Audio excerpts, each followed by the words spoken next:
We use the preposition at for the time of day. At 5 o'clock. At 20 past 11. At midnight. At lunchtime. At sunset. We use the preposition on for days and dates. On Friday. On June 25, 1991. On Christmas Day. On my birthday. We use the preposition in for longer periods, especially when we mention months, years, or seasons. For example, in June, in 2023, in the 20th century, in summer, in the 1990s, in the future. We use at in these expressions. At night. I don't like going out at night. At the weekend. Will you be here at the weekend? At Christmas. Shall we meet at Christmas? At the moment. Mr. Ben is busy at the moment. At the same time. Sam and I arrived at the same time. We say in the morning. In the afternoon. In the evening.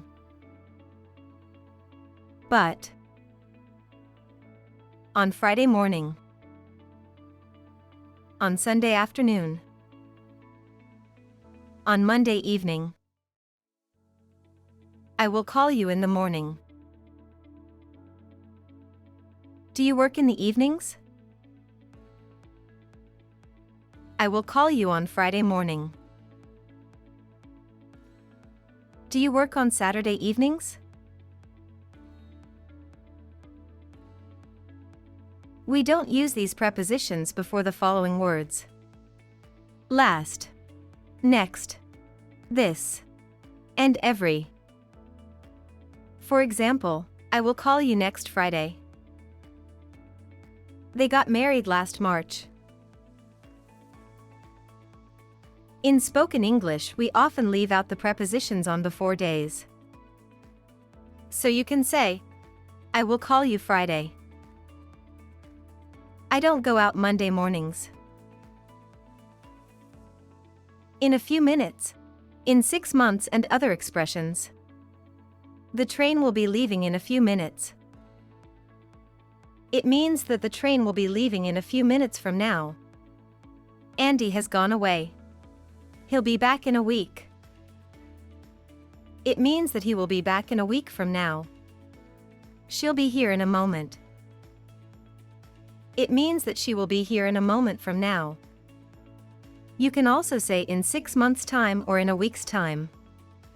They're getting married in 6 months' time. Or you can also say, in 6 months. We also use this preposition to say how long it takes to do something. For example, I learned to drive in 4 weeks. It means that it took me 4 weeks to learn to drive.